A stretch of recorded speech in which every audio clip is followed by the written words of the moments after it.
Du matériel militaire, des équipements et des rations de survie, des costumes de soldats, d'infirmiers ou de mariniers, tout le nécessaire pour vivre dans un camp militaire de la Seconde Guerre mondiale était présent dans le blocos de Petit-Fort-Philippe.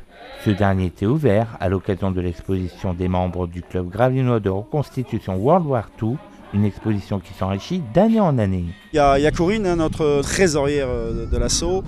C'est la partie WAC, Women Army Corps. Notamment, on l'a acheté il n'y a pas longtemps, c'est en Angleterre, des tenues de mécanique américaines, féminines.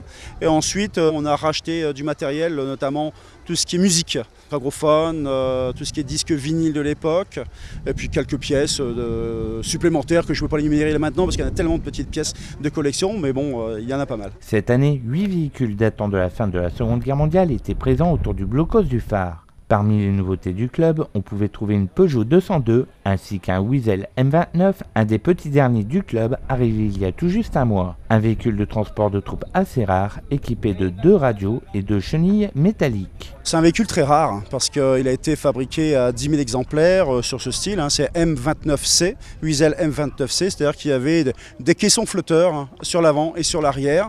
Et avant 1942 jusqu'à 1943, il y a eu les modèles M29 qui étaient sans caisson et là il y a eu 5000 exemplaires, d'où la rareté de ce véhicule. Ensuite il pouvait tirer une remorque, des munitions. Ensuite c'était surtout conçu pour les commandos. C'était fabriqué à partir de 1942 jusqu'à 1944, commando pour partir de tout ce qui est montagne, les endroits neigeux, marécageux. Et ensuite après la Seconde Guerre mondiale, ça a servi pour la guerre d'Indochine. Pour perpétuer le devoir de mémoire, le club participe régulièrement à des commémorations et à divers événements. Il sera présent le 20 septembre au festival multi-époque de Coudekerque-Branche et au Son et Lumière de Gravelines les 2 derniers week-ends d'août.